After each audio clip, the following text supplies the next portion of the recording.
Hello po sa ating mga listeners. Advance Merry Christmas po sa inyong lahat. Abangan po ang ating amazing raffle sa Facebook page natin na Cat Amazing Stories.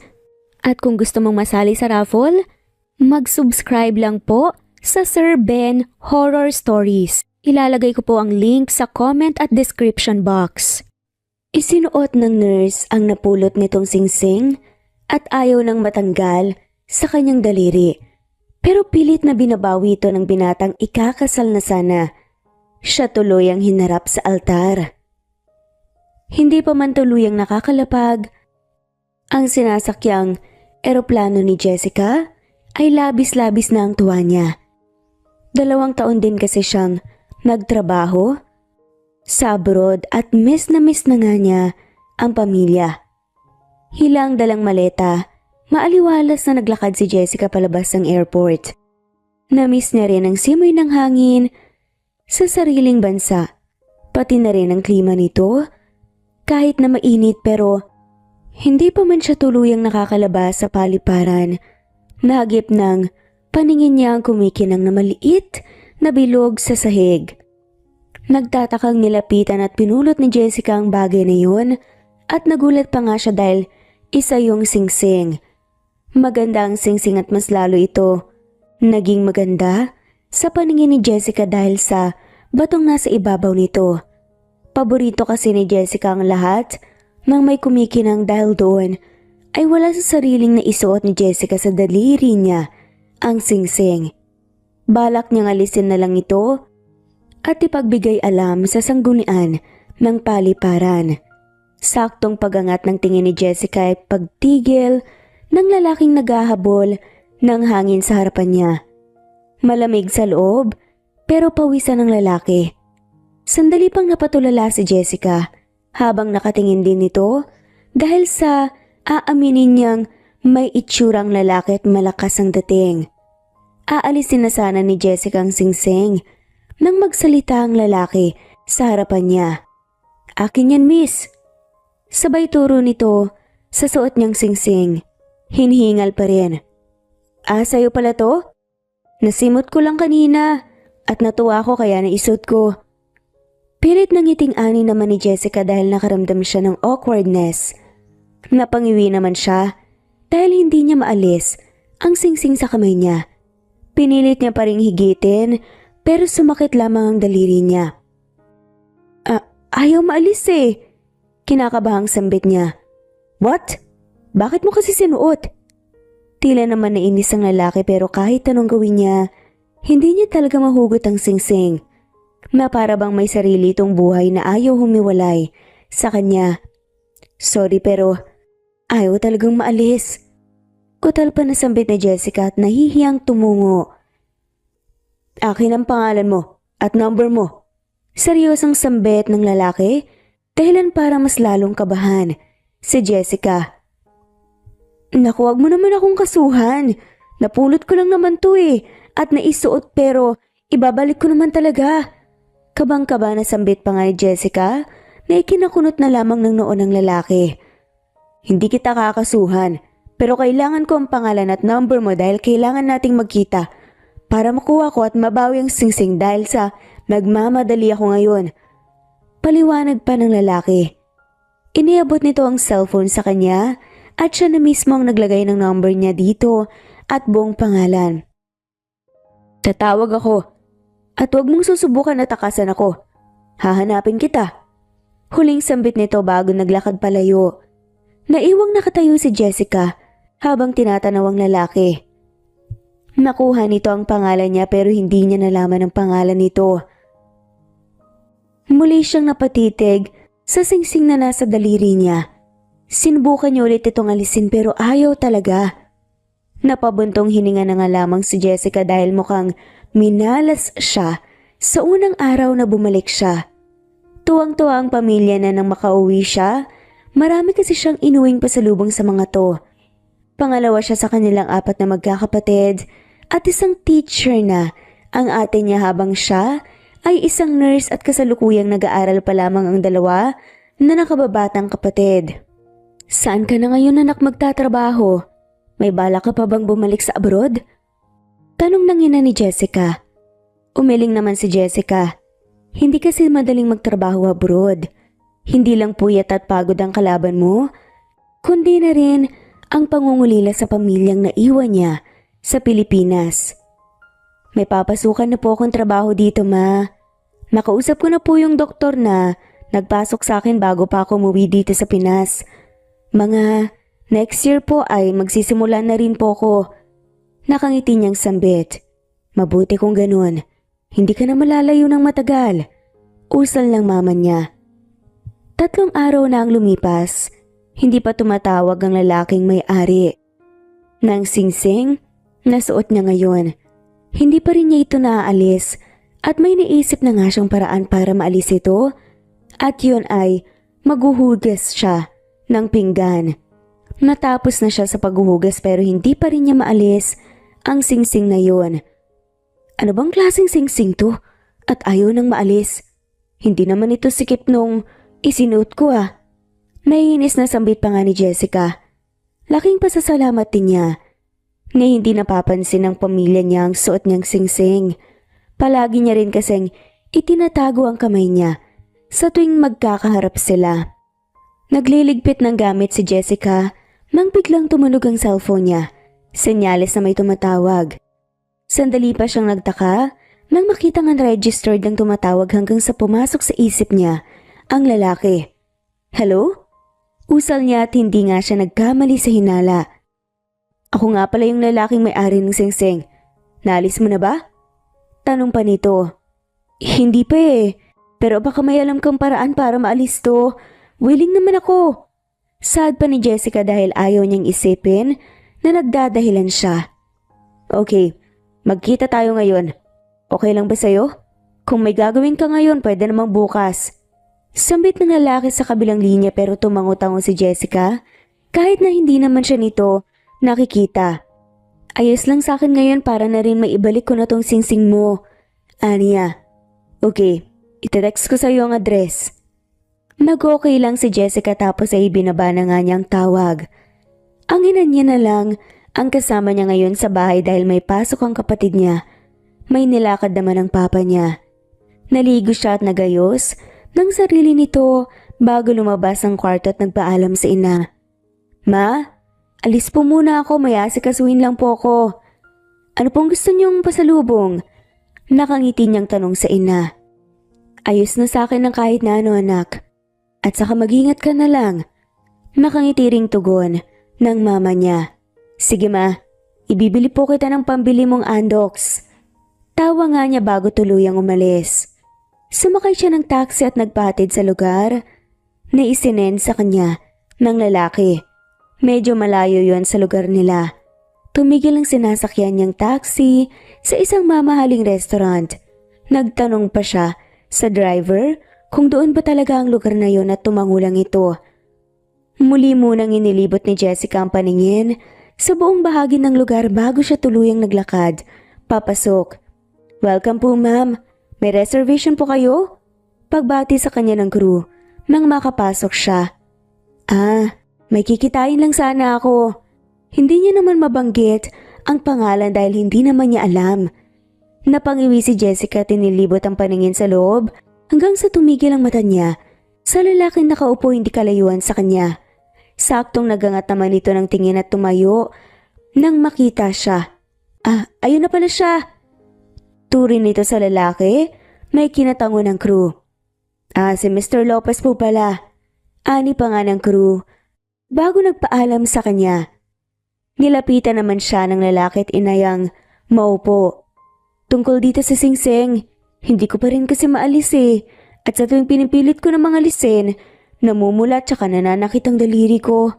Ayoko namang pilitin. Sambit ni Jessica nang makaupo sila. Kumain na tayo. Sumenyas ito sa waiter. Umorder ka na. Mamaya na natin pag-usapan ang tungkol sa singsing. Dugtong pa nga nito.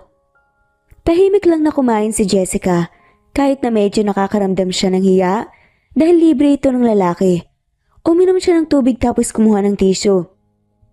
Nagsimula na nga siyang magsalita about sa singsing. May nakausap na ako makakaalis niyan. Madali na lang yan kaya hindi na dapat natin problemahin pa. Pagkatapos natin dito, didiretso tayo sa kakilala kong doktor. Hindi pa man ito natatapos, ay nanlalaki na kaagad ang mata ni Jessica. Ipapaputol mo ang daliri ko? Gulat na gulat pa na tanong nito. Of course not. Saan mo naman nakuha ang ideyang yan? Papalagyan lang natin ng wax ang daliri mo para maalis ang singsing at tumulas.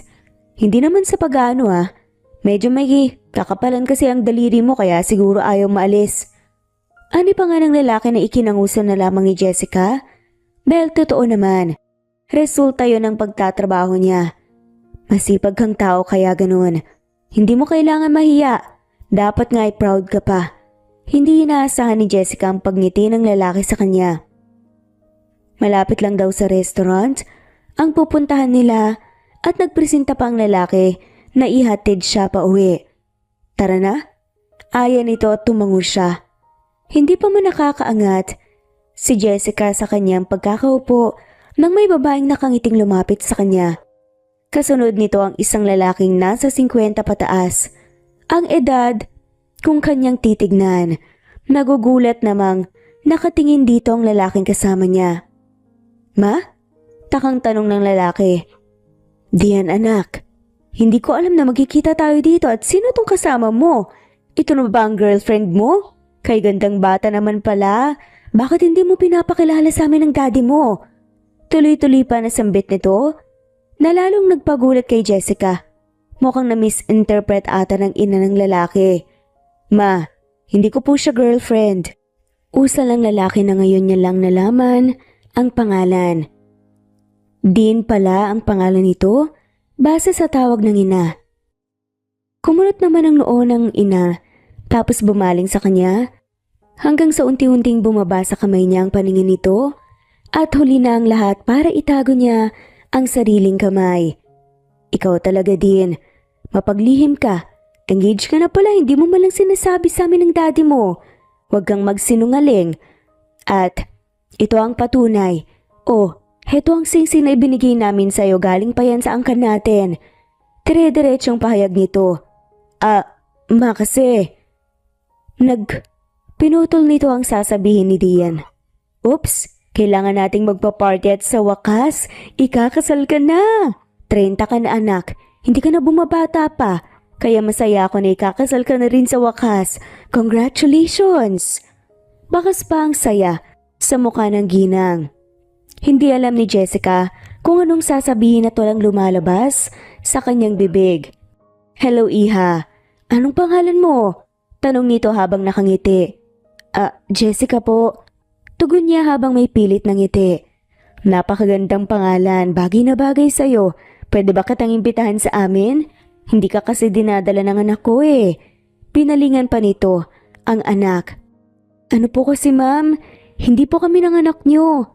Sa wakas nasabi na nga yun ni Jessica. Yes ma, hindi ko po siya girlfriend. Hindi ko rin siya fiancé. Segunda naman ni Dean. Kung ganon, bakit suot niya ang singsing na binigay ko Dean? Huwag mong sabihin ibinenta mo ang singsing. Nanlalaki ang mga mata nito. Hindi po. Ganito po kasi yun. Ganito pong nangyari. Sabi ni Dean. Sa totoong dahilan kung bakit nasa kanyang singsing at tatango-tango lang ang ina pagkatapos. Naku sayang naman, mas gusto kita sa anak ko kahit ngayon pa lang kita nakilala. Nakangiting ani pa nito. Tumingin lang si Jessica sa singsing na suot niya at sinubukang alisin yun at hindi niya inaasahan na maaalis niya yun nang walang kahirap-hirap. Naalis ko na!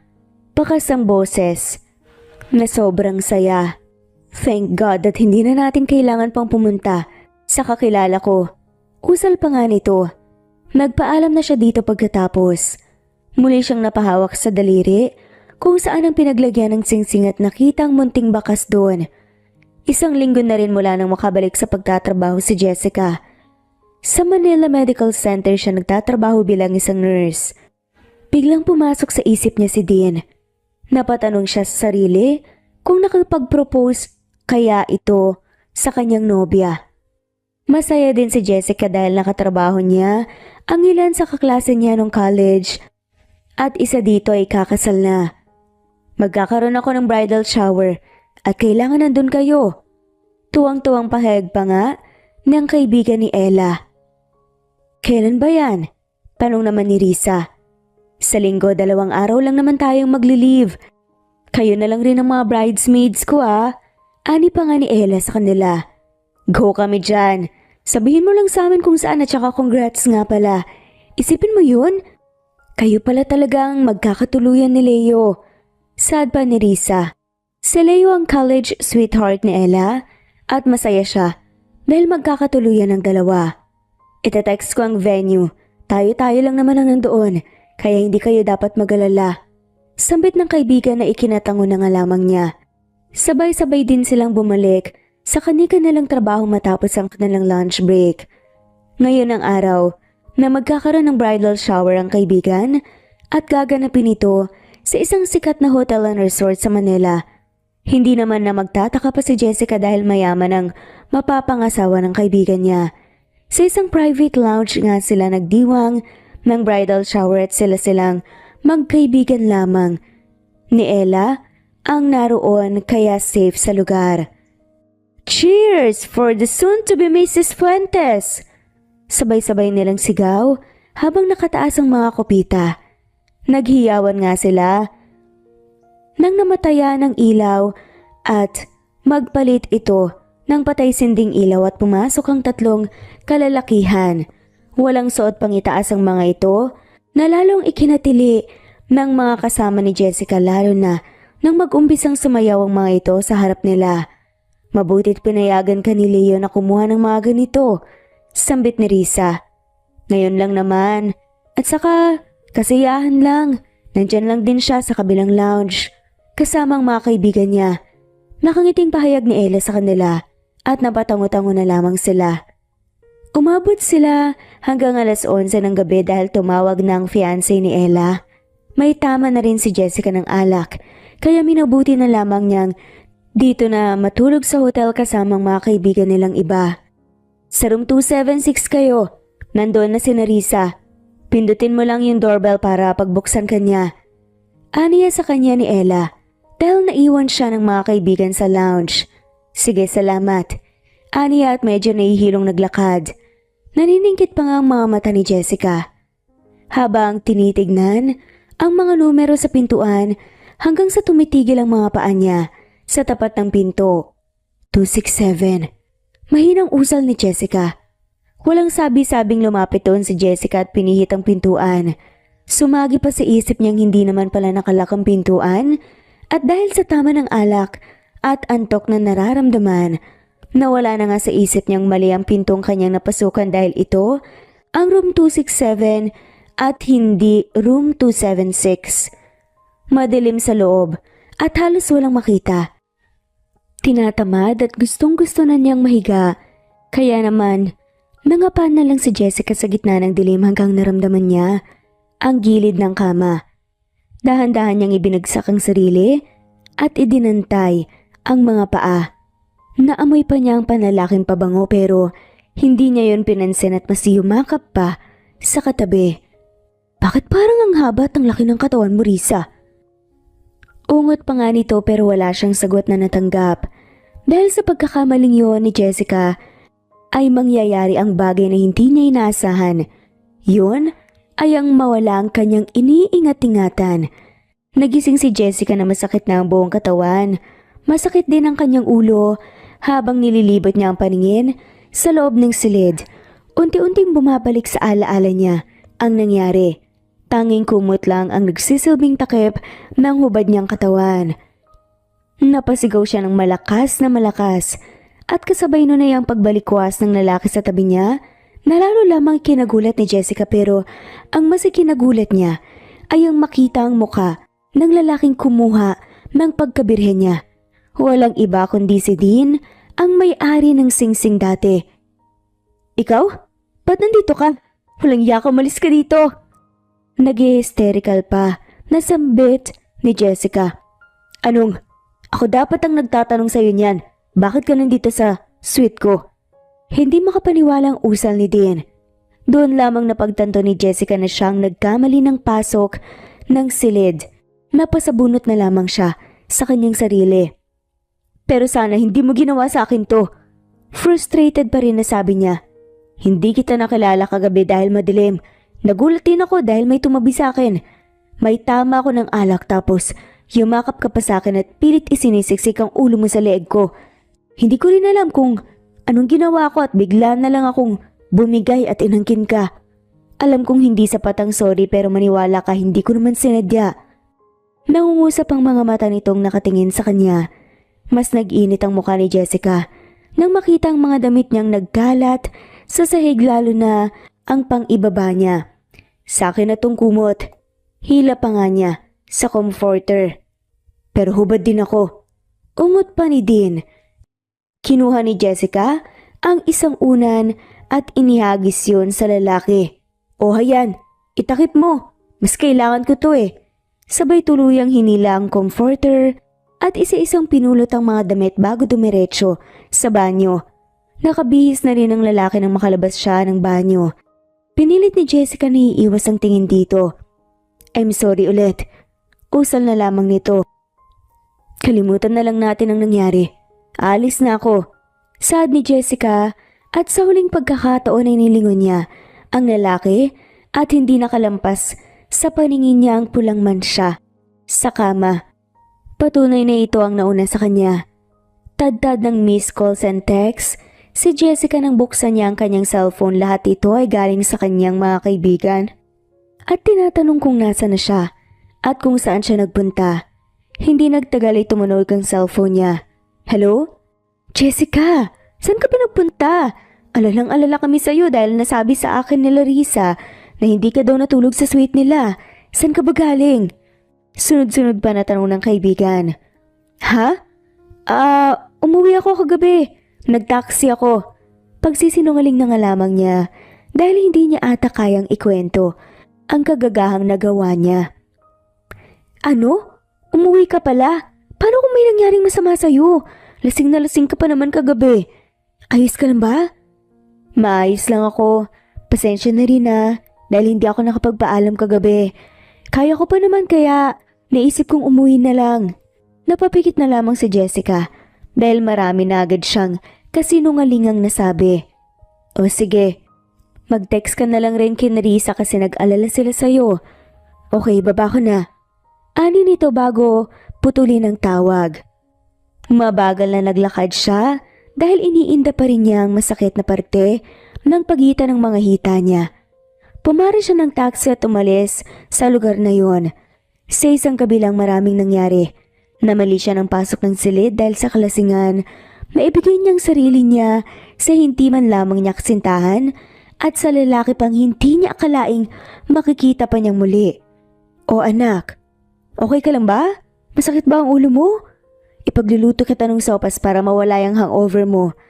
Tanong pa ng ina niya nang makauwi siya. Sige po, masalamat po, sa kwarto po muna ako maliligo. Paalam niya sa ina. Katakot-takot na sermon ang inabot niya sa mga kaibigan nang magkita-kita sila sa ospital. Bakit daw kasi umuwi pa siya? Gabi na at lasing pa. Pero kung malalaman lang ng mga ito, ang tunay na dahilan, hindi lang sermon ang aabutin niya. Araw ngayon ang kasal ng kaibigan niya. Suot ang kulay light blue na dress na lalong nagpalitaw ng maputi niyang balat. Nakapugong ang buhok niya at sadyang naglagay ng mumunting buhok na nakalaylay at kitang-kitang mahaba niyang leeg at maputing balikat. Napakaganda mo talaga, Jessica. Bagay sa'yo yung damit. Nakangiting sambit pa ng kaibigan. Mas maganda ka, Ella. Congratulations sa'yo. Niyakap niya ito at masayang-masaya siya para dito dahil nahanap na nito ang lalaki makakasama sa habang buhay. Hindi alam ni Jessica kung nananadya ba ang tadhana o talagang nagkataon lang dahil muli na naman silang nagkita ni Dean. Ito ang best man ng groom. Hanggang matapos ng kasal, hindi siya tumingin sa parte ng binata. Sa tuwing mapapalingon siya, sa banda nito, ipinipilig na lamang niya kaagad ang sariling ulo. Matapos kasi ang nangyari sa kanila, pakiramdam niya hindi niya kayang makaharap ito. Kasalukuyang hawak ng bride ang bouquet at nasa likod silang mga bridesmaids para sambutin ang bulaklak. Wala sana siyang balak makisali pero dahil hinila na siya ng mga kaibigan ay naroon pa siya sa gitna at sa hindi inaasahang pagkakataon na malaya niya na lang na sa kanya napunta ang bulaklak. Tuwang-tuwang mga kaibigan niya habang hawak-hawak ang bouquet. Para sa garter naman, lahat ng groomsmen, dito po kayo sa likod ng groom. Sambit ng MC. Hindi nakaligtas sa paningin ni Dean na pumwesto kaagad sa likurang bahagi ng groom. Lumingon pa ito tapos ay ginalang mata na parang may hinahanap at halos lumabas ang puso ni Jessica sa kaba nang tumigil ito at ang paningin nito sa kanya. Hindi niya alam kung namamalikmata lang ba siya nang umiti dito. 1, 2, 3, hagis! Sigaw ng MC at naghiyawan ng mga bisita nang si Dean ang nakasambot noon. Hayan, dahil dyan, pumarito po sa unahan ng bridesmaid na nakakuha ng bouquet at ang groomsman na nakakuha naman ng garter. Tuwang-tuwa na ani pa ng MC. Ipinagtulakan siya ng mga kaibigan kahit halos idikit niya ang mga paa sa pagkakatayo. Upo po kayo dito, ma'am. Itinuro ng MC ang upuan sa harap tapos kinuha ang garter sa binata. Isuot mo to sa itaas na bahagi ng tuhod mo. Utos pa nito na ikinakulot ng noon niya. Samantalang naghihiyawan naman ang mga bisita.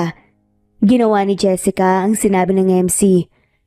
Ang gagawin po ni sir, hubarin po ang garter na nakay ma'am pero with a twist po. Hindi po kamay ang gamit kundi ang kanyang bibig. Sa sinabing yun ng MC ay parang gustong kumaripas ng takbo ni Jessica. Hindi niya yun kaya. Nakakahiya. Ani nga ng kanyang isip. Tatayo na sana siya dahil ayaw niya pero nagsalita ang kaibigan niyang si Ella. Sige na Jessica, huwag ka namang KJ, masaya yan. Kaibigan ni Leo si Dean, kaya huwag kang mag-alala. Ay, papayag na yan. Tudyo pa nito. Napatingin na lamang si Jessica sa paligid at lahat nag-cheer sa kanila. Ayaw niya ring tumanggi sa kaibigan lalo na at kasal nito. Ayaw naman niyang maging KJ talaga. Nakahinga ng maluwag si Jessica nang matapos ang laro. Halos maputol naman kanina ang hininga niya sa sobrang kaba. Iba kasi ang titig sa kanya ni Dean. Hindi pa rin siya makatingin kay Dean at mas piniling dumiretso sa pwesto nila kanina. Hoy Jessica, ang pogi nung guy kanina oh. Yung kapartner mo. Bakit iniwan mo sa kalakipag-usap ka muna sana? Bagay kayo eh. Nako, kung wala akong boyfriend, ay baka nilandi ko na yan. Hirit pa ng kaibigang si Risa. Ikaw talaga, Risa. Tinampal niya na lamang ang braso nito. Tinawag siya ni Ella nang uuwi na siya. Jessica, kay Dean ka na lang sumabay. Mas may tiwala kami sa kanya kaysa sa iba ka pa sumakay ng gabi. At saka babae ka pa at mag-isa. Pumayag din naman siya doon. Saka para din makapag-usap kayo at mas magkakilala pa. Palihim siyang kinindatan ng kaibigan. Kaya ko naman Ele, nakakahiya naman. Tanggi niya. Okay lang sa akin. Doon din naman ang daan ko eh. Segunda naman ng binata habang nakatingin sa kanya kaya wala siyang nagawa kundi ang pumayag. Tahimik silang buong biyahe. Ni hindi rin gumagalaw si Jessica sa pagkakaupo hanggang sa ang binata na mismo ang bumasag ng katahimikan sa pagitan nila. Kamusta? Hindi ko akalaing magkikita tayo ngayon at kaibigan ka ng asawa ni Leo. Kaya ba naroon ka din sa hotel? Tanong nito. Tango lamang ang naging tugon ni Jessica. I took your virginity. At sa tingin ko, ay dapat kitang panagutan. Usal pa nito na kinalingon niya. Hindi naman na kailangan. Hindi na tayo mga bata pa at parehas naman nating ginusto yun. Kaya nga sabi ko sa'yo kalimutan na lang natin. Aniya dito. Diyan na lang ako sa may tabi. Salamat sa paghatid mo, ingat. Hindi na niya ito hinintay pa na magsalita at bumaba na. Sobrang lakas pa rin ang kabog ng dibdib niya dahil sa binitawan nitong salita. 2 linggo na ang nakalipas mula ng kasal ng kaibigan niyang si Ella. At magtatatlo naman mula nang may mangyari sa kanila ni Dean. Masama ang pakiramdam niyang bumangon dahil may pasok siya ngayong araw. Napansin din ng ina niya na matamlay siya. May sakit ka ba anak? Bakit parang maputla ka? Hinawakan pa nito ang noo ni Jessica para tignan kung mainit siya. Hindi naman ganun kainit ang noo mo ah. Usal pa nga nito. Pagod lang po siguro ako. Mamaya po wala na to. Ani at kumain. Nagpaalam na siyang papasok sa trabaho. Lunch break nila at umorder lang siya ng pagkain niya sa cafeteria sa labas. Napahawak nga siya sa ilong nang makaamoy siya ng mabaho at parang masusuka siya. Ano yan? Nakangiwing tanong niya habang hawak ang ilong. Ginataang tulingan na may mustasa. Na paano ka? Kung makatakip ka ng ilong ay akala mo hindi mo to paborito ah. Heto oh. Mabilis na inilayo ni Jessica ang sarili at tinakpan ng bibig dahil pakiramdam niya susuka talaga siya. Ang baho, Risa. Baka naman panis na yan. Naiinis na usal pa niya. Loka, kaluluto ko nga lang dito kaninang umaga. At anong mabaho? Wala namang mabaho, Jessica. Napapano ka ba? Okay ka lang ba? Tanong pa ni Risa na sobrang nagtataka. Okay lang ako. Ayoko lang siguro ng amoy niyan ngayon. Sambit niya at doon kumain sa kabilang tabi dahil talagang bumabaliktad ang sikmura niya. Pero wala naman siyang gana. Hindi na talaga kinaya ni Jessica, kaya mabilis siyang tumakbo patungo sa banyo at doon sumuka. Hinang-hina siya. Pagkatapos at halos hindi niya matindig ang mga binti niya. Pawis na pawis siya habang nasa labas naman ang kaibigan. Ayos ka lang ba? May masakit ba sa'yo? Nag-aalala lang tanong pa nito. Okay lang ako. Baka minakain lang akong hindi maganda kaya siguro sira ang tiyan ko. Tugon niya bago inayos ang sarili at lumabas. Wala lahat ng kinain mo. Magugutom ka niyan. Kumain ka kaya ng iba? Suwestyon pa ni Risa. Labas muna ako ha. Bibili ako ng cake. Aniya. Cake? Ahanin mo. Sino may birthday? Takang tanong pa nga nito. Wala, kakainin ko. Yun ang gusto kong tanghalian muna. Nakangiting sambit niya na tila takam na takam habang iniisip ang vanilla cake. Cake tanghalian? Seryoso ka ba, Jessica? Hindi makapaniwalang tanong pa nito, naingit kinatango lamang niya. Oo, madali lang ako. Usal pa niya tumalis na. Nakakunot ang noo ng mga kasama niya habang pinapanood siya na nilalantakan ng mini cake na binili niya sa labas. Akala ko dessert yung cake tanghalian pala. Iiling-iling pa na sabi ng kaibigan niyang si Risa habang iginagayak ang dala niyang mga gamot. Iba at ang cravings mo yun, Jessica. Alam mo para kang buntis. Biro ni Ella na ikinasamid tuloy ni Jessica. Dali-dali siyang uminom ng tubig. Mag-ingat ka naman sa pagkain, Jessica. Gulat na gulat ka naman alam naman namin na wala kang boyfriend. Tsaka virgin ka pa. Dito na kami pagkatapos mo dyan, pumunta ka na sa duty mo at baka maabutan ka ni Dr. Ablibeo. Baka masermonan ka pa. Ani pa nga nito bago tuluyang umalis, habang si Jessica naman hindi pa rin makamove on sa biro nitong baka buntis siya. Umiling-iling siya sa sarili. Imposibleng mabuntis siya. Hindi pwede. Hindi maaari. Hanggang sa pag-uwi ni Jessica, hindi na nawala pa sa isip niya yun, kaya naman dumaan siya sa butika para bumili ng pregnancy test at nang makauwi siya ay agad niyang tinignan ang kalendaryo na nakasabit sa kanyang kwarto. Mas nadagdagan pa ang kaba niya nang makitang 2 araw nang lumipas na dapat ay buwan ang dalaw niya ngunit hindi pa siya na dinadatnan. Hawak ang binili niyang pita ay pumasok siya sa banyo. Aaminin niyang doble-doble ang kabang nararamdaman niya ng mga oras na yun. Halo-halong emosyon at kung ano-ano pang posibilidad ang tumatakbo sa isip niya.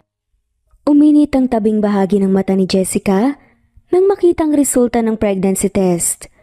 2 pulang linya pero higit na obligasyon ang naghihintay sa kanya. Buntis ako. Magiging ina na ako. Naluluhang sambit pa ni Jessica dahil hindi niya yun inaasahan pero hindi niya rin ito pinagsisisihan. Hindi pa siya handang sabihin sa mga magulang niya ang tungkol sa pagbubuntis niya. Sumagi din sa isip niya na sabihin sa ama ng batang tungkol dito dahil karapatan naman itong malaman yon. Cake ang pinaglihian niya at napapansin ng mga kasamahan niya sa trabaho ang palagi niyang pagkain ng cake. Jessica, matanong nga kita, buntis ka ba? Alam ko, wala kang nobyo, pero nakikita ko sa'yo ng mga sintomas ng buntis. Umamin ka nga sa amin? Tanong pa nga ni Risa habang naghahabang naman ang sagot niya si Ella. Dahan-dahan siyang tumango. Sabi na nga ba naunahan mo pa si Ella. Sad pa ni Risa. Buntis ka? Paano nangyari? Like wala ka namang ikukwento sa amin. Hindi makapaniwalang tanong sa kanya ni Ella. Oo, mahabang kwento pero sasabihin ko naman din. Kaya lang kinakabahan talaga ako. Hindi ko alam ang isasagot ko. Ani pa nga ni Jessica. Sinong ama niyan? Tanong ng mga to. Hindi pa niya alam ang sasabihin. Sigurado mong walang sabit yung lalaking yan ha? Kawawa ka pag nagkataon. Galit na usal pa ng kaibigan pero ang totoo mas nag-aalala siya. Wala naman siguro. Sagot niya. Mabuti naman. Buntis ka pala. Kaya palang paborito mong tulingan mabaho ang amoy para sa'yo. Suka ka pa ng suka. Iiling-iling na sambit ni Risa. Nagdesisyon ng tawagan ng binata dahil mayroon pa siyang numero nito. Naisip niyang sa binata muna sabihin bago niya ito ipaalam sa mga magulang niya. Hello? Boses yun ng babae. Hello? Andyan ba si Dean? Tanong niya at hindi na nga pinansin kung babae man ang sumagot. Nasa bahay niya siya, naliligo. Fiancé niya to. Sino ka ba? May kailangan ka ba sa boyfriend ko? Matari na tanong pa nito na nagpatigil kay Jessica. May kaunting kirot siyang naramdaman sa dibdib niya at napahawak sa sariling tiyan. Pinatay niya ang tawag at tahimik na naupo sa bench sa labas ng ospital. Bakit pa kasi hindi niya naisip na maaaring may girlfriend ito? Worse is fiancé pa pala. Bakit kasi nakalimutan niyang may singsing nga pala itong daladala nung una silang magkita? At kung paano niya yon sinuot sa sarili niya kaya sila nagkakilala. Hindi niya alam kung paanong sasabihin sa pamilya niya na buntis siya pero wala siyang maihaharap sa ama. Jessica anak, bakit kinabi ka ata ngayon? Umiyak ka ba? Nag-aalalang tanong pa ng ina niya nang makapasok siya sa loob ng bahay. Napano ka ba? Tanong ulit nito. Mapa, may sasabihin po ako. Huminga siya ng malalim at yumuko. Buntis po ako. Sambit niya habang nananatiling nakayuko. Buntis ka? Kaya pala laging matamlay nitong mga nakarang araw. Alam kong nasa tamang edad ka na anak, kaya hindi na kita sasabihan pa. Ani ng ina niya. Matanda ka na Jessica. Alam kong kaya mo nang maging ina pero nasa na naman ang dinadala mo? Tanong ng papa niya dahil concerned lang talaga sila. Hindi naman siya makasagot. Paano niya ikakwentong aksidente lang naman ang nangyari kung bakit siya nabuntis? Dahan-dahan siyang umiling. Wala? Paanong wala? Tumaas ang boses ng ama niya. Ikinwento niya sa mga magulang ang nangyari at hindi sila makapaniwala. Ano ka ba naman anak?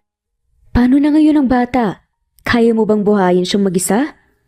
Mahihirapan ka. At isa pa, paano naman siya? Lalaki siyang walang ama. Malungkot na boses na sabi ng ina. Pero ikakasal na siya ma. Tugon naman niya. Paano ngayon? May anak siya sa'yo at kailangan siya ng magiging anak mo. Kapag tumanggi siya sa responsibilidad, bubuhayin natin siya ng walang ama. Paano pag naghanap siya ng ama?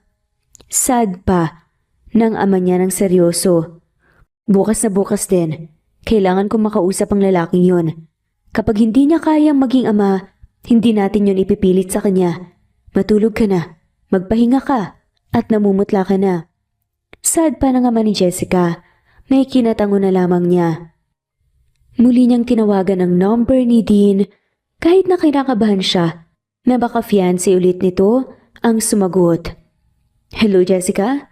Laking pasalamat ni Jessica nang si Dean ang sumagot sa tawag niya. Gusto sana kitang makausap. Dito sana sa bahay. May importante lang akong sasabihin. Usal niya. Oo naman. Ngayon na ba? Tanong nito. Oo sana.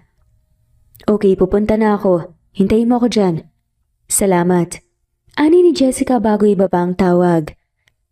Nasa sala sila naghihintay tatlo at hindi nagtagal ay may sasakyang tumigil sa harap ng bahay nila. Bumaba doon ang lalaking ilang linggo niyang hindi nakita. May parte sa puso niyang namimiss ito pero agad niyang pinigilan ng sarili. Jessica, bigkas nito sa pangalan niya. Pasok ka. Iginiya niya ito papasok kung nasa ng mga magulang niya. Magandang araw po. Nakangiting bati nito sa mga magulang niya at nagmano. Maupo ka. Kukuha ko ng maiinom. Ani at mabilis na pumunta sa kusina. Hindi na kami magpapaligoy-ligoy pa. Pinapunta ka na ni Jessica dito para sabihin sa iyong buntis siya. At ikaw ang ama. Saad ng ama ni Jessica. Makita niyang hindi inaasahan ng lalaki. Buntis ka? Tanong nito sa kanya. Tango ang naging sagot niya. Ikakasal ka na daw pero karapatan mo namang malaman na magiging ama ka na. At nasayo din yun kung kikilalanin mo ang batang dinadala ng anak ko. Pero ito lang ang paalala ko. Sa oras na lumabas ka sa bahay na to nang hindi tinatanggap ang maging anak mo, hindi ko nahahayaang makita at mahawakan mo pa ang apo ko. Mahaba at matapang nalita niya ng ama ng babae.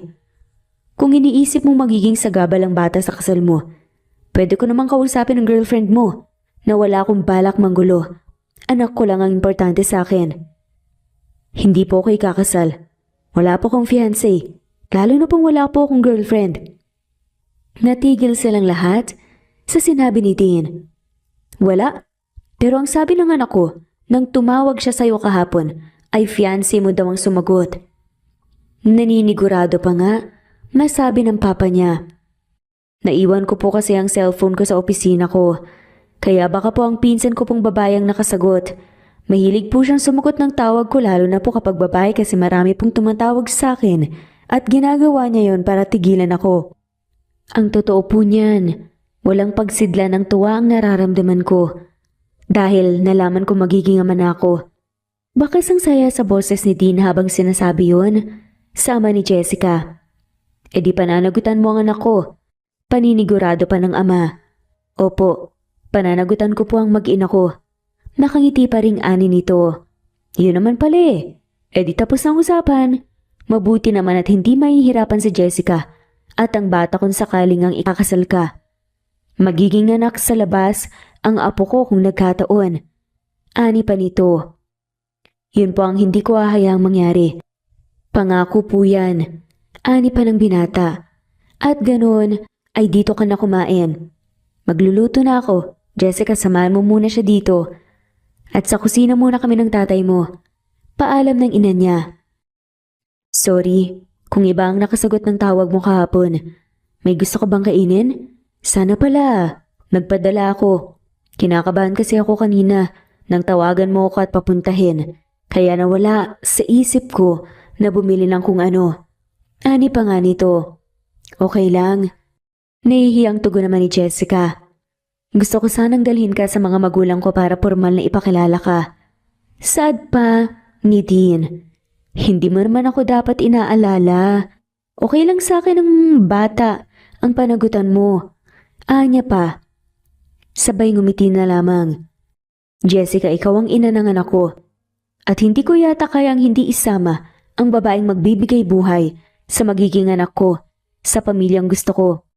Alam kong hindi tayo nagkakilala ng maayos, sa paraang tama pero pangako, magiging mabuting ama ko para sa anak natin.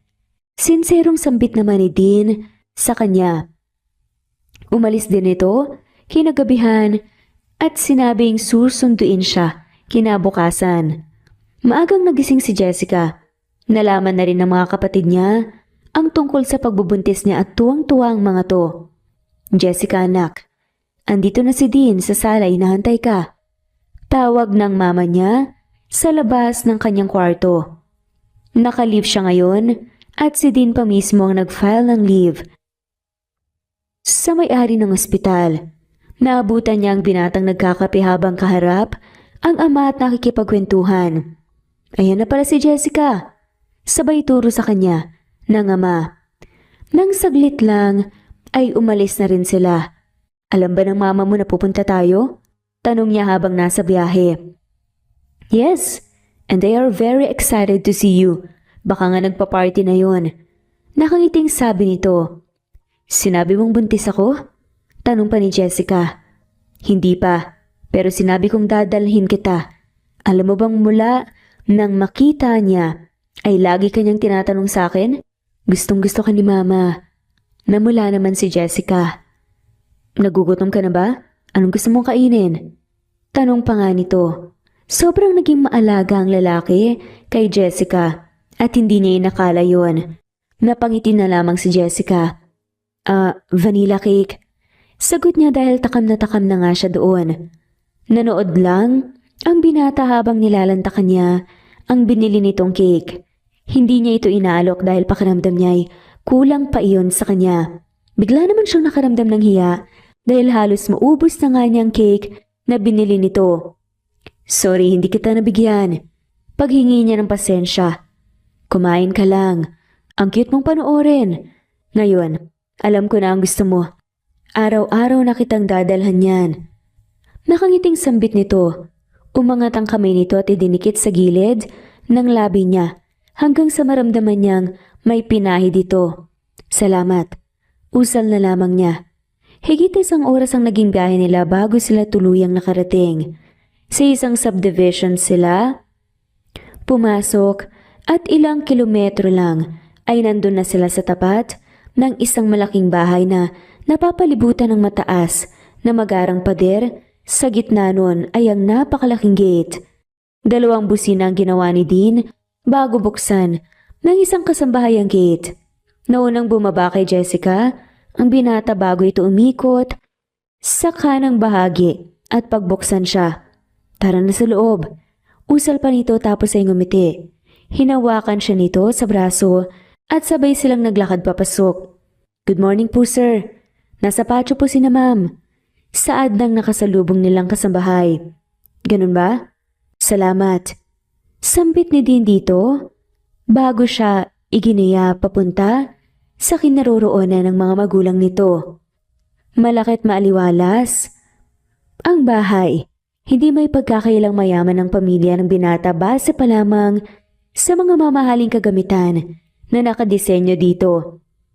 Isama mo pa ang ilan nitong mga katulong. Ma, good morning. Nadatnan nilang nakaupo ang mag-asawa. Maraming pagkain ang nakahanda sa harapan ng mga ito na tila ba may fiesta.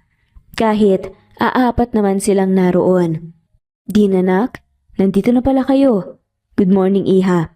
Masaya akong makita ka ulit. Maupo kayo. Nakangiting bati nito at iminwestra pa ang upuan sa harapan nila.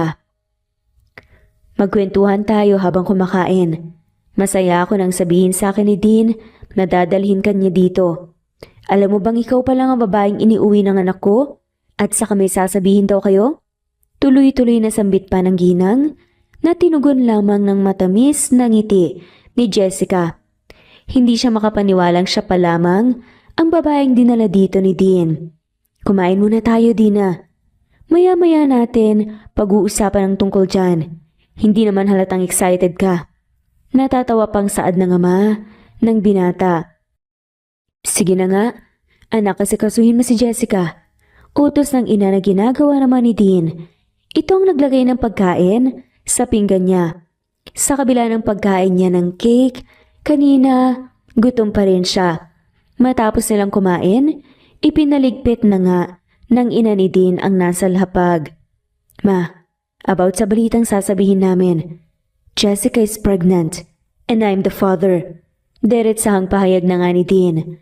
Samantalang ang mag-asawa naman hindi makapagsalita at tila ba hindi nito inaasahan ang sasabihin ng anak. Is that true? Bumaling ang ginang kay Jessica na humihingi ng kumpirmasyon. Opo, kinakabahang sagot naman niya. Oh my God, magkakaapo na tayo, Anselmo. I'm so happy. Sa wakas, magkakabata na muli sa bahay na to. Salamat sa dininig ng Diyos na panalangin ko. Palagi kong dasal to.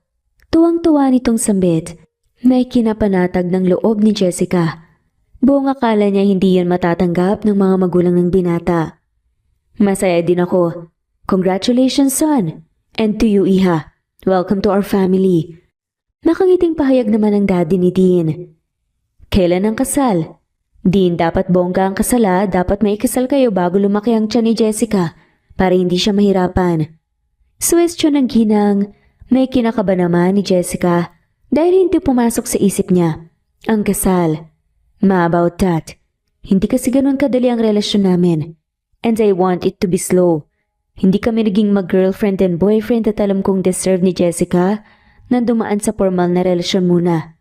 Kaya liligawan ko muna siya. Ayokong isipin niyang pakakasalan ko siya dahil lang sa nabuntis ko siya.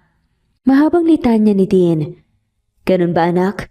Kung yan ang desisyon mo, ayos lang naman sa amin ang daddy mo. Nakangiting saad pa nga ng ina niya, tapos ay ngumiti din kay Jessica. Nagulat si Jessica nang biglang hawakan ni Dean ang kamay niya pero mas hindi niya inaasahan ang sasabihin nito. Pwede ba kitang ligawan? Sambit ni Dean kay Jessica na nakapagpagulat sa babae. Ha? Yan lang ang tanging salita na lumabas sa bibig niya. Ang sabi ko, pwede ba kitang ligawan? Pag-uulit nga nito. Uminit naman ang pisngi ni Jessica dahil nasa harap lang nila ang mga magulang ng binata. Pumayag ka na, Iha. Mabait at mahalaga ang anak ko. Tapos para naman, maging happy family kayo. Cheer pa ng nanay nito. Sige. Simpleng sagot na nga lamang niya pero halos tumalon sa tuwa ang lalaki. Hindi niya alam kung bakit ganun ang reaksyon ni Dean. Thank you. Niyakap siya nito na tulad kanina. Hindi niya rin inaasahan. 3 buwan na ang nakakalipas mula nang tumira siya kasama si Dean sa bahay nito.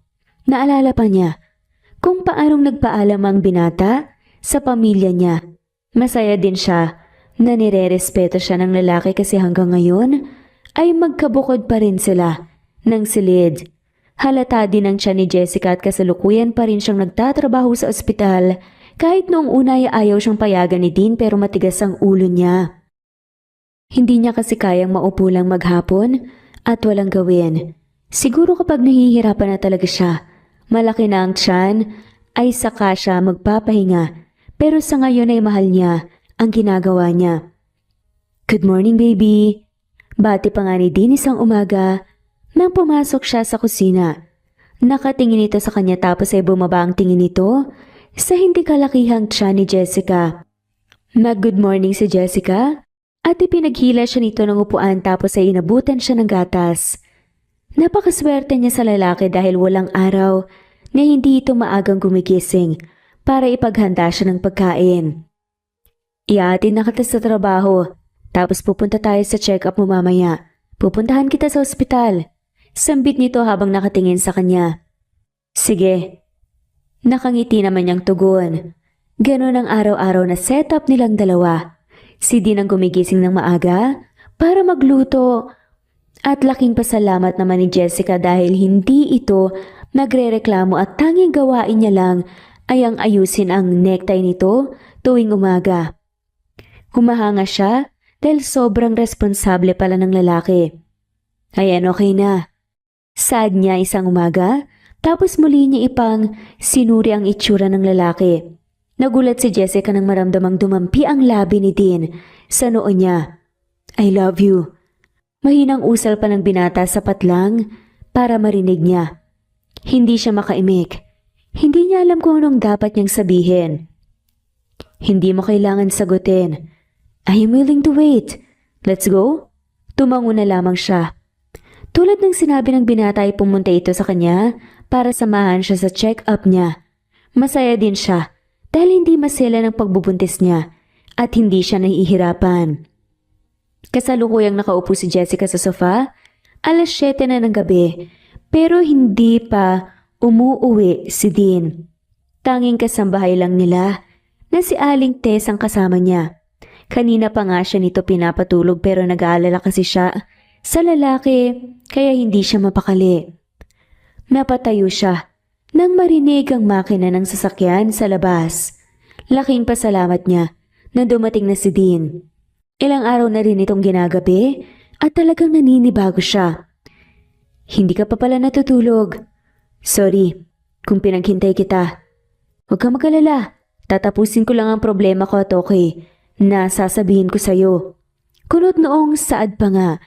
Napakunot din si Jessica dahil hindi niya maintindihan ang sinasabi ng lalaki. Anong problema ba yan? Pwede mo namang sabihin sa akin baka may tulong ako. Napapansin ko kasing late ka na lagi na umuuwi nitong mga nakaraang araw eh. Lagi ka ring aliggaga. Okay ka lang ba? Nag-aalalang tanong pa ni Jessica kay Dean. Okay lang ako. Basta palagi mong tatandaan, mahal na mahal ko kayo ng anak natin. Saad ni Dean, malalo lamang nagpagulo sa isip ni Jessica at aaminin niyang mahal niya na rin ang lalaki. Mahal din naman kita. Usal niya na tila ba hindi pa inaasahan ni Dean. Mahigpit siya nitong niyakap. Matulog na tayo. Gabi na at kailangan mo nang magpahinga. Salamat sa paghihintay sa akin. Sabay hinalikan pa nga niya ito sa noo. Inalalayan siyang maglakad ni Dean hanggang sa makarating sila sa silid. Iisa na rin ang silid na gamit nila dahil mas gusto nitong nakikita siya palagi at nababantayan. Masyado itong hands-on pagdating sa kanya. Sorry love, hindi kita masasamahan sa check-up mo ngayon. May aasikasuhin lang ako importante. Promise, babawi ako pagkatapos ito. Sorry ulit. Usal na nga lamang mula sa kabilang linya, isang araw. Okay lang naman. Saka, malapit lang naman yung clinic dito eh, mag-ingat ka ha. Ani na lamang ng babae. Take care. I love you. Anito bago ibaba ang tawag. Mag-aapat na buwan na ang tiyan ni Jessica. Habang tumatagal ay mas sumasaya siya dahil mas nalalapit na ang araw na makakasama niyang anak. Bukod pa doon ay maayos ang pagsasama nila ni Dean. Unti-unti silang nagiging vocal sa isa't isa. Malimit din silang bisitahin ng mga magulang nito sa kondo at sila naman ang pumupunta sa kanila paminsan-minsan. Good morning, doktora. Nakangiting bati niya. Good morning. Hindi mo ata kasama ang father ng baby mo, Miss De Leon. Ani pa nito. Opo. May importante po kasi siyang inaasikaso ngayon. Ngumiti na lamang si Jessica at tumango. Paalis na sana siya nang hindi sinasadyang mahulog ang dala niyang bag. Sakto namang kapapasok lang ng isang babae na nakasuot din ng unipormeng pang-doktor. Tinulungan siya nitong pulutin ang laman ng bag niya. Salamat po. Bahagya pa siyang yumuko at nakita niyang hawak nito ang litrato ni Dean na nasa kanya. Ibinigay kasi yon ng lalaki para daw pagliyaan niya at maging kamukha nito ang baby nila. Napansin niyang tinitigan nga ng doktora ang larawan ni Dean na para bang nakita na niya ito. Iniabot na nito yon sa kanya. Thanks po. Sad pa ni Jessica. Pwede ko bang malaman kung kaano-ano mong lalaki sa picture? Tanong ng doktora. Father po ng baby ko. Nakangiting sagot pa ni Jessica. Nakita ko kasi ang lalaki sa larawan. I'm also a geologist at nasa kabila lang ang klinik ko. Hindi ako pwedeng magkamali. Yang nasa larawan ng lalaking kasama ng babaeng nagpa-check up sa klinik ko. Buntis din na gaya mo. 6 months pregnant to be exact. Pahayag pa ng doktora na ikinagulat ni Jessica. Hindi niya alam kung anong dapat niyang maramdaman. Dahil naghahalo lang yun sa kanyang sistema. Sigurado po ba kayo? Baka naman po kamukha lang. Medyo nangangatal pa nga ang boses. Natanong pa ni Jessica. Ayoko masaktan at mag-overthink ka iha. Pero siya talaga ang nakita ko. Unless may kakambal siya. At alam mo naman yun sa sarili mo kung meron. Sorry kung bigla akong nasabi sa'yo. Pero I'm very much concerned kasi babae din ako. Hanggang makalabas ang ospital, parang walang buhay siyang naglalakad pa ulit-ulit na nagre-replay sa isip ni Jessica ang sinabi ng doktora. Pilit niyang isinisiksik sa utak niya na baka nagkamali lang ito, na baka naman hindi yun si Dean. Pero kahit anong gawin niyang pigil, Hindi niya kaya. Lalo na sa tuwing sumasagi sa isip niya na 6 na buwang buntis ang babae. Ibig sabihin, nauna ito sa kanya. Buong akala niya ay doon na matatapos ang lahat ng mga nalaman niya pero hindi pala. Dahil hindi pa naman siya tuluyang nakaalis ng lugar na yon nang makita niya si Dean kasama ang isang babae. At nang unti-unting bumaba ang paningin ni Jessica, sa tiyan nito ay doon niya nakumpirmang buntis din ang babae. Gusto niyang sumugod, magalit, at sigawan ng dalaga pero hindi niya magawa dahil may sariling isip ang mga paa niya. Umatras dahil sa katotohanan ng nauna ang babae sa kanya. Naisip niyang marahil ito ang girlfriend ng binata bago pa siya pumasok sa buhay nito. Ang babaeng dapat pakakasalan ni Dean pero umeksena siya. Mas pinili niyang umatras at umalis. Gusto niyang makausap ang lalaki at marinig mula dito ang katotohanan. Hindi pa siya kumakain mula nang makauwi siya. Wala siyang gana sa lahat ng bagay. Ang tanging gusto lamang niya ngayon ay malaman ang katotohanan. Jessica, iha, kumain ka na muna kaya? Kanina ka pa kasi hindi kumakain. Alok sa kanya ni Manang Tess, pero umiling lang siya. Okay lang po ako, Manang. Tugon na lamang niya. Hindi nagtagal, ay narinig niya ang pagdating ng sasakyan ni Dean. Hindi siya tumayo at nanatiling nakaupo sa sofa. Love, umiyak ka ba? Tanong nito nang makita siyang nakaupo lang at may munting luha pa sa mga mata. San ka galing? Yan ang agad lumabas sa bibig ni Jessica. Sa opisina. Mabilis na tumayo si Jessica at tumalikod. Hindi niya kayang pigilan pa ang sakit na nararamdaman. Sinungaling. Matatanggap ko naman kung sabihin mo sa akin ang totoo. Hindi yung pinagmumukha mo kung tanga. Alam ko kung saan ka galing, kung sinong kasama mo, na nagsisinungaling ka sa akin. Umiiyak pa na sambit ni Jessica kay Dean. Nakita kita kanina. Kasama ang isang babae. Buntis din gaya ko. Pero hindi ko kayang magawang puntahan at sumbatan dahil sino pa naman ako, di ba? Eh kung tutuusin naman, nauna siya kesa sa akin. Sabit lang naman ako eh. Pakiramdam ko, trinidor ako. Sobrang sakit din. Inisang bagsakan mo kasi lahat. Humagulgol na sabi pa niya. Nagtangka itong lapitan siya pero umatras siya at ikinumpas ang kamay. Huwag mo kong hawakan. Kung iniisip mong baka masaktan ako, kaya naglihim ka. Nasasaktan na ako ngayon. Mapait na usal pa niya. Sorry. Alam kong hindi kayang pawiin ng sorry ko ang kasalanang nagawa ko sa'yo. Hindi ko sinabi sa'yo dahil hindi ko pa nakukumpirmang ako ang ama ng bata. Hiwalay na kami. Nang magkita tayo ulit. Ayokong saktan ka kaya naglihim ako pero nasaktan na kita. Naghiwalay kami kasi mayroon na siyang ibang lalaki na hindi rin naman ganun kalalim ang nararamdaman ko. Kaya, okay lang sa akin. Pero nitong nakaraan lang, bumalik siyang buntis at ako ang sinasabing ama. Gusto kong malaman ang totoo, sumama ako sa kanyang check-up at nagsinungaling ako sa'yo at maling-mali ako doon. Sorry kung nasaktan kita. Please, huwag mo kong iwan. Hinihintay ko lang talaga ang resulta na isinagawang DNA test para mapanatag ako. At kung sakaling ako man ang mapananagutan ko ang bata pero hindi ko kayo iiwan ng anak natin. Dahil kayo na. Kayo ang mahal ko. Patawarin mo ko. Pilit itong lumalapit sa kanya.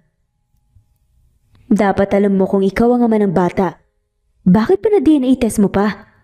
Tanong naman ni Jessica. Dahil malakas ang kutob ko na hindi ako ang ama ng dinadala niya. Mahal na mahal kita. At patawarin mo ko kung naglihim ako sa'yo.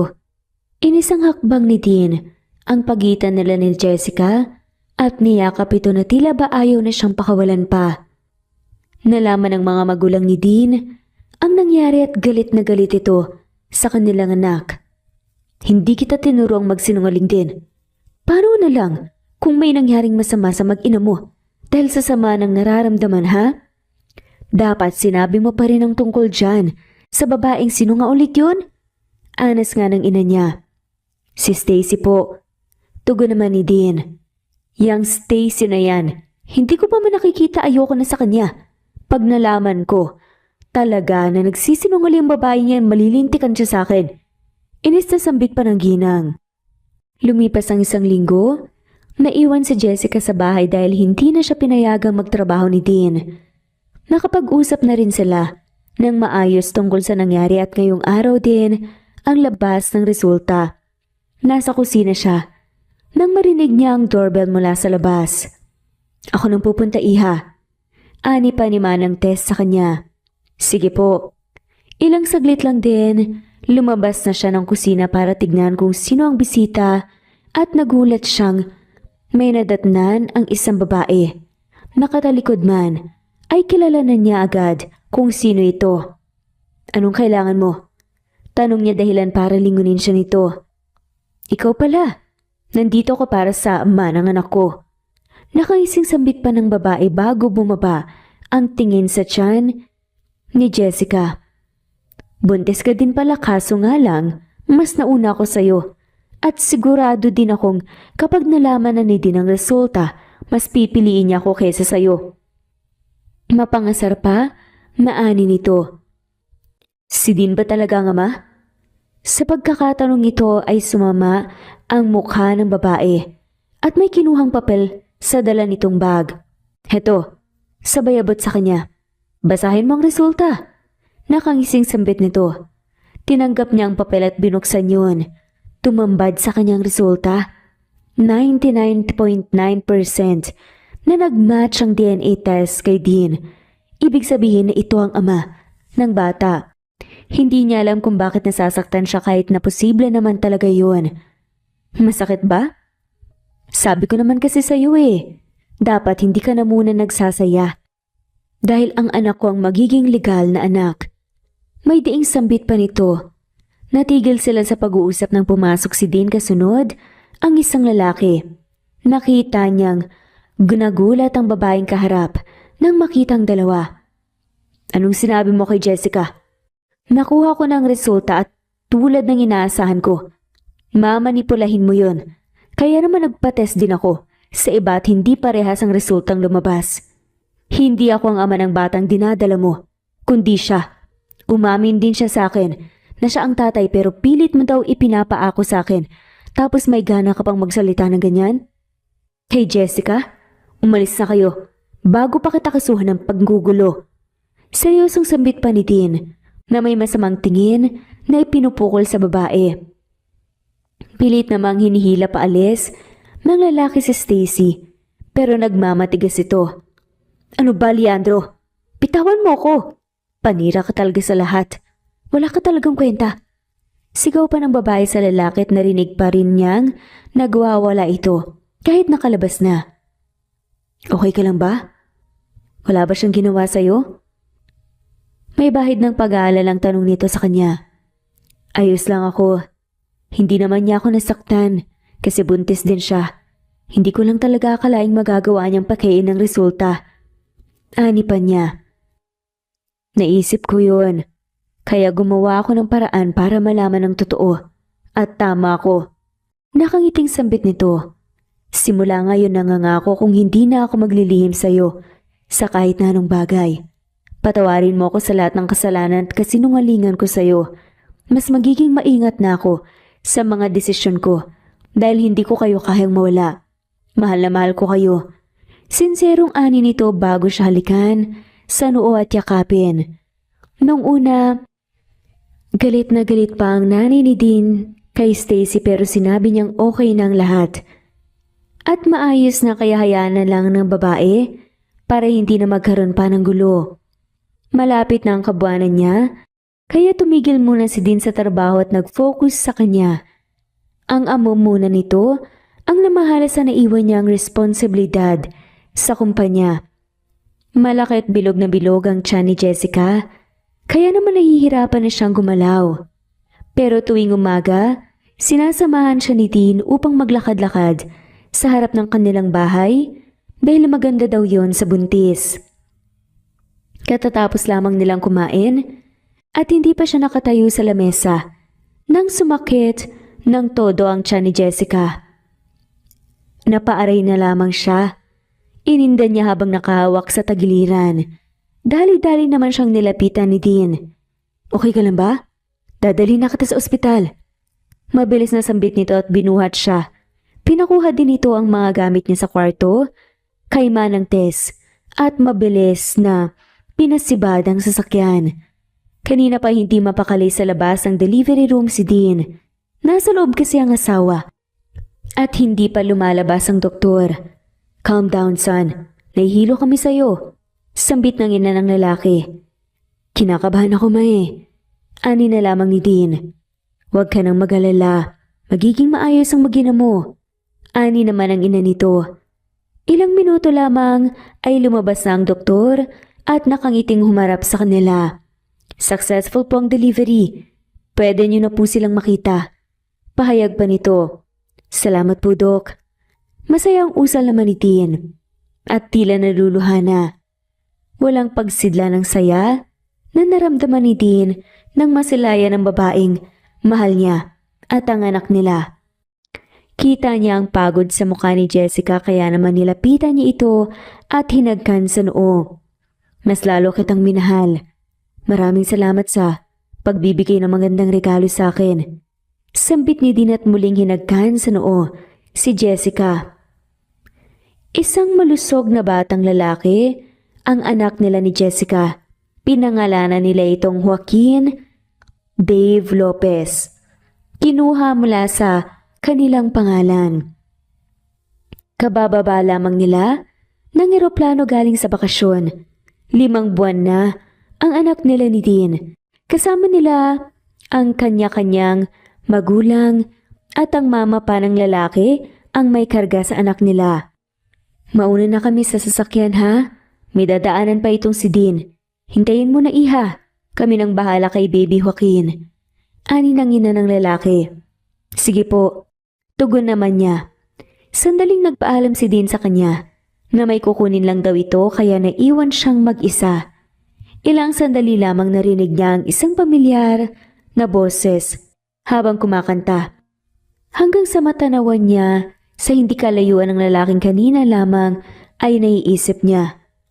May dala itong bulaklak habang kumakanta papalapit sa kanya. Naagaw nito ang buong atensyon ng mga taong naroon.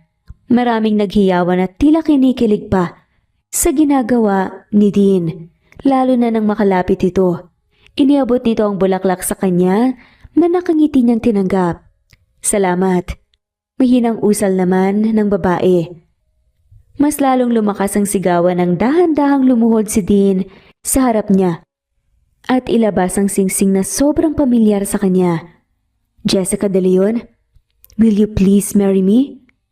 Unti-unting pumatak ang luha sa mga mata ni Jessica dahil sa hindi maipaliwanag na sayang nararamdaman niya. Yes, pakakasalan kita. Buong pusong sagot naman niya.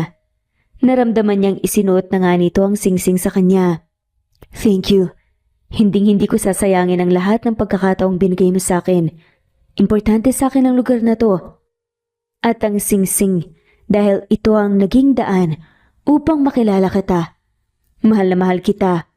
Sa totoo lang, noong araw pa lang na yon ay parang kakaiba na ang nararamdaman ko sa iyo. At parang naisip ko nga na sana wag na talagang tuluyang matanggal ang singsing sa daliri mo. Napatawa na lamang siya habang lumuluha. Niyakap niya si Dean at nagpalakpakan naman ng mga taong nandoon at bumati ng congratulations sa kanilang dalawa. 2 buwan ang isinagawang preparasyon para sa kanilang kasal at laking pasasalamat ni Jessica na nandyan ang pamilya niya at ang mga magulang ni Dean para tulungan siya. Hello baby ni Mommy! Ani ni Jessica at kinarga ang anak habang bungis-ngis naman ang bungis-ngis ang cute na bata. Carbon copy ito ng daddy din niya. Ang bango-bango naman ng baby na yan. Nasaan ang daddy? Anya habang hinawakan pa nga ang maliit nitong kamay. Naramdaman niya ang presensya ni Dean sa likod niya. Yumakap ito sa kanya at hinalikan ng anak. Poging-pogi ang baby namin na. Mana sa amin ng mommy. Ani pa nga nito na ikinatawa ng anak nila. Pilit pang inaabot ng maliit nitong braso ang mukha ni Dean. Samot-sari ang nararamdaman ni Jessica habang nasa likod ng malaking tarangkahan at suot ang damit pangkasal. Naiiyak siya sa sobrang saya. Kasabay ng pagbukas ng malaking tarangkahan ay ang pagtugtog ng isang malamyos na kanta. Mabagal ang bawat paghakbang niya. Pakiramdam niya ay sila lang ang tao sa loob ng simbahan. Hindi niya namalayan na nasa harapan na niya si Dean, naghihintay sa kanya at naluluha pa nga ito. Ingatan mo ang anak ko, Dean. Sambit naman ang ama ni Jessica. Makakaasa po kayo. Nakangiting tugon pa nga ni Dean. Sa harap ng Diyos, ng kanilang mga mahal sa buhay, ay sabay silang nangako na magsasama sila sa hirap at ginhawa hanggang sa huling sandali ng kanilang buhay. Matapos ang kasal, ay nagdesisyon silang wag na munang isagawa ang honeymoon dahil masyado pang bata ang anak nila para maiwan. Hindi naman kayang mawalay ni Jessica sa bata. Naroon din sa kasal niya ang mga kaibigan at ilang katrabaho. Ilang malalaking tao rin ang naging bisita nila, nakasosyo ng pamilya Lopez. Bising-busy si Jessica sa pag-aayos ng birthday party ng anak.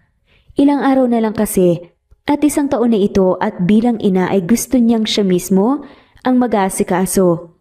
Katulong niya naman si Dean at ang mama nito pati na rin ang ina niya. Kasabay ng kaarawan niya ay ang isa pa niyang sorpresa sa asawa. Happy birthday! Let's sing for Joaquin! Sigaw ng host ng party. Nagkanta ng mga bata habang tuwang-tuwa naman na tumatalon-talon ang anak niya sa unahan. Bakas ang saya sa mga mata nito habang nakikita ang buong paligid na napapaligiran ng mga Superman theme. Nakasuot pa ito ng costume, kaya mas lalo itong naglulukso sa tuwa. Kinarga naman ni Dean ang anak, sabay silang lumapit sa cake. Let's blow your candle, baby! Ani at ginaya ang anak. Napayehe pa nga ito. Happy birthday, anak! Love ka namin ng daddy!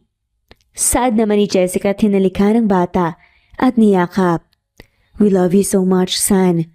Usal pa ni Dean. Love you too, Midi.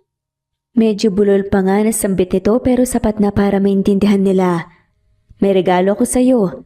Ani pa ni Jessica sa asawa. Sabay abot ng maliit na box. Ano to, love? Tanong naman ito. Open it. Na-excite naman niya. Nasabi dahil gusto niyang makita ang reaksyon ni Dean. Gulat na gulat naman ito nang makita ang laman nun. Magiging daddy ka na ulit. I'm 4 weeks pregnant. Nakangiti niyang sambit. Magiging kuya na si Joaquin. Usal pa niya. Niyakap siya ni Dean habang karga pa rin ito ang anak nila. Masayang masaya sila sa buhay na meron sila. Wala nang pagsidlan pa ang saya ni Dean dahil hindi niya akalaing darating ang araw na magkakaroon siya ng perpektong pamilya. Darating talaga. Ang tamang tao para sa atin sa tamang panahon. Kailangan lang nating magtiwala at maniwala sa puong may kapal. Na balang araw, ibibigay din sa atin ang ating mga minimithi in God's perfect timing. At dito na nga pa nagtatapos ang kwentong pagmamahalan ni na Jessica at Dean. I-comment lamang po kung gusto niyo magpa-shoutout. Muli ito ang Amazing Stories PH. Thanks for listening at shoutout po sa mga sumusunod. Melchor Ramirez, Presbyteros Rose Ostonalito, Bernadette Mayo, Wilma, Augustus, Madeline Tuason, Tita Domoo, Flory Robles, Nesbeth, Marlilyn Lin Lee, Iza Lentojo, Judy Quilates, Cleo Aling, Wenoni, Evelyn Santiano, Babes Music and Memories, Judy Kutamora, Mary Ann Tamashiro, Imelda Forteza, Presbyteros Rose, Marilu Juana, Evelinda, Erlinda Chong, Helen Morillo, Merlin Bilbar, Janice Marukin, Reynaldo Reyes, Lavina Galang, Josefa Doque, Fritzy Agiat, Dory, Rosalie, Marivic Bosbos, Wenoni, Nelani Juan, Rosemary de la Cruz, Rosemary Palaganas, Imelda Forteza, Wenoni Anya Lucas, Ostonalito, Jerry Ramos, Judy Quilates, Imelda Forteza, Amalia Manabat, Cecil, Raquel Magno, Julie Hermosura, Susan Upaga, Fe Fulgencio, Juby Hernandez, Juvie Romero, Charlene Naton, Ana Vencer, Rosemary Corpus, Sunshine Sotalbo, Nelani Juan, Harem Ruhi, Kira Trisha Hortaleza, Andrea Taga, Carmelita Mendoza, Fe Navares, Lynn Lee, Jomar Ria Bueno, Jeoka Ditek, Teresita Tagian, Wawateng of Sarangani Province, Mindanao, Eileen Lomano Glagana, Merlilyn, Shirley Peralta, Miras Channel, Harem Ruhi, Anita Hernando, Judy Quilates, Mirna Josue, Lynn Lee, Lina Castillo, Emily, Wendy Bird, Mirna Josue, Madeline Escoro, Rosemary de la Cruz, Emily, Didi, Jane Magallanes, Eileen, Mark Anthony Seriales, Evangelina, Alexa Annie Gomez, Jean Hesareno, Ana Vencer, Ferrer Hazel, Rodrigo Miguel, Ana, Vanessa, Chu, Abdul Lolita, Karim, OFW Pinoy, Crisola Cazar, Daisy, Cleo Waling, Emmanuel Podaderal, Judy Quilates, Jules, Eunice Comprasyon, Noraini Aini, Ning, Augustus Cleo Waling, Dahlia Lelsen, Judy, Jemima, Celia, Cecil, Carmencita Falcon, Waynona, John Twelve, Jezreel Kaling, Nes, Melia Tejano, Murphy, Harem, Ann Mariano, Presenta Menoza, Rosemary Paraganas, Imelda Kunan, Ona, Jeyo, Chu, Lina Almazan, Carmelita Mendoza, Elizabeth Gila, Vida Dichosa, Juliet Caday, Lolar Hemi, Ana Bueta, Annalie Flor, Leonisa Zotes, Romana Gorospe, Flora Gumisad, Alisa, Daisy Blaza, Emily Borak, Merlilyn, Felma Cabato, Mark Anthony Seriales, Lawrence John Bacus, Dantes Liliosa, Cleo Kawaling, Annalisa, Junaline Hebedo, Wenoni Anya Lucas, Nesbeth Carmencita, Eman Malakas, Anita Hernando, Imelda Forteza, at shoutout na rin po sa lahat ng mawalang sawang sumusubaybay. Maraming salamat po. Thanks for listening and God bless everyone.